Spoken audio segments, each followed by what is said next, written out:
Hi வணக்கம். நான் தான் உங்கள் மேகத்தமிழ். இன்றைக்கி நம்ம ஐந்தாவது பழமொழியை பார்க்க போகிறோம். அதற்கு முன்னாடி சில இதை சொல்லிக்கலாமா? இப்போ பழமொழிகளை நான் எதற்கு தேர்ந்தெடுத்தேன் அப்படின்னு பார்த்தீங்கன்னா, பழமொழிகள் முன்னோர்கள் நம்மளுக்கு ஏதோ ஒரு காரணத்தினால ஏதோ ஒரு முக்கியமான ஆழ்ந்த கருத்து அதில் இருக்கிறதுனால தான் அவங்க சொல்லிவிட்டாங்க, நம்மளுக்கு சொல்லி கொடுத்துட்டு போயிருக்காங்க. அந்த பழமொழிகளை பற்றி நிறைய பேருக்கு தெரிய மாட்டேங்குது. நிறைய பிள்ளைங்க இருக்குல்ல, இப்போ நம்மளோட பிள்ளைங்களுக்கே பழமொழினா என்னென்னே தெரிய மாட்டேங்குது. பிள்ளைங்களை மட்டும் நம்ம குறை சொல்லக்கூடாதுங்க.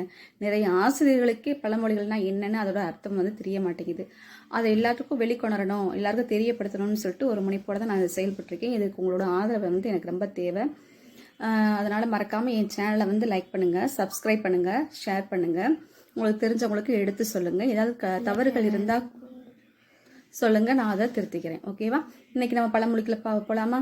இன்றைக்கி என்ன பழமொழி பார்க்க போகிறோம்னா, நம்மளுக்கு ரொம்ப ஃபேமஸான பழமொழி தான். ஊராம் பிள்ளையை ஊட்டி வளர்த்தா தான் பிள்ளை தானே வளரும் அப்படின்னு சொல்லிட்டு.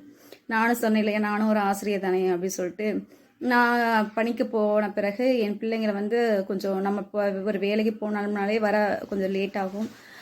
பிள்ளைங்களுக்கு ஹோம்ஒர்க் எதுவும் சொல்லிக் கொடுக்க முடியாது, வீட்டு பாடங்கள் சொல்லித்தர முடியாது. நம்ம டயர்டாக தூங்கிடுவோம், இது ஒர்க் பண்ண மாட்டோம். உடனே வீட்டுக்குள்ளே ஒரு பிரச்சனைகள் இருக்கும், அப்படி தானே? அப்போ எங்கள் கணவர் கூட சொல்லுவாங்க, ஏய் இப்போ போய் எதுக்கு நீ ஸ்கூலுக்கு வேலைக்கு போகிற, பிள்ளைய ஃபஸ்ட்டு பிள்ளைய பாரு அப்படின்னு சொல்லிட்டு. உடனே நான் ஒரு டயலாக சொல்லுவேன், எல்லாரும் சொல்லுறேன், ஊராம் பிள்ளையை ஊட்டி வளர்த்தா தான் பிள்ளை தானே வளரும். ஊராம் பிள்ளை ஊட்டி வளர்த்தா தான் பிள்ளை தானே வளரும் அப்படின்னு சொல்லுவாங்க. அப்போ ஊராம் பிள்ளை ஊட்டி வளர்த்தா தான் பிள்ளை தானே வளரும்னா என்னங்க அர்த்தம்? அடுத்த பிள்ளைக்கு சொல்லி கொடுத்துட்டோம்னா நம்ம பிள்ளைக்கு சொல்லி கொடுக்காம அதுவே பாஸ் ஆயிரும், ஃபர்ஸ்ட் மார்க் எடுத்துருமா? அப்படிலாம் ஒரு அர்த்தமே இல்லைங்க. அதோட பழமொழியோட அர்த்தம் என்னன்னு நான் இப்போ உங்களுக்கு சொல்ல வந்திருக்கேன். ஊராம் பிள்ளை ஊட்டி வளர்த்தால் தான் பிள்ளை தானே வளரும்னா என்ன அர்த்தம்னா, தன்னுடைய மனைவி கர்ப்பமாக இருப்பாங்க இல்லையா, என்னதான் தன்னுடைய மனைவினாலுமே அவங்க அடுத்தவரோட பிள்ளை தானே. அப்போ அந்த கர்ப்பிணி மனைவியை ஒரு கணவன் நல்லா பார்த்துக்கிறணுமா. அவனுக்கு அந்த எந்த அளவுக்கு தன்னுடைய மனைவியை அவன் நல்லா பார்த்துக்கிறானோ அந்த அளவுக்கு அவன் தன் மனைவி வயிற்றில் உள்ள அவனுடைய குழந்தை நல்லா வளரும் அப்படின்னு சொல்லி அதற்கு ஒரு அர்த்தமாக, அதற்கு ஒரு எடுத்துக்காட்டாக தான் அந்த பழமொழியை அந்த முன்னோர்கள் சொல்லியிருக்காங்க. ஓகேவா? இப்போ அது பழமொழி தெரிஞ்சு நீங்கள் மற்றவங்கள்ட்ட சொல்லுங்கள். ஓகேவா? இப்போ என்ன பார்க்க போகிறோம்னா, நேற்று ஒரு கொஸ்டின் கேட்டிருந்தேன் இல்லையா, 4 பக்கமும் நிலமால் சூழப்பட்ட கடல் இது அப்படின்னு சொல்லிட்டு. அதற்கான பதில் என்னன்னா கருங்கடல்.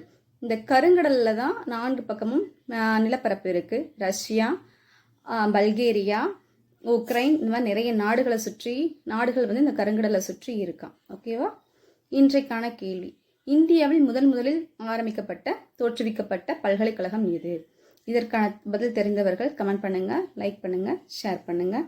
மறக்காமல் என் சேனலை மற்றவங்களுக்கு எடுத்து சொல்லுங்கள். பழமொழிகளை மீட்டெடுப்போம், தமிழ் வளர்ப்போம், நல்ல மாணவர்களை உருவாக்குவோம். நன்றி.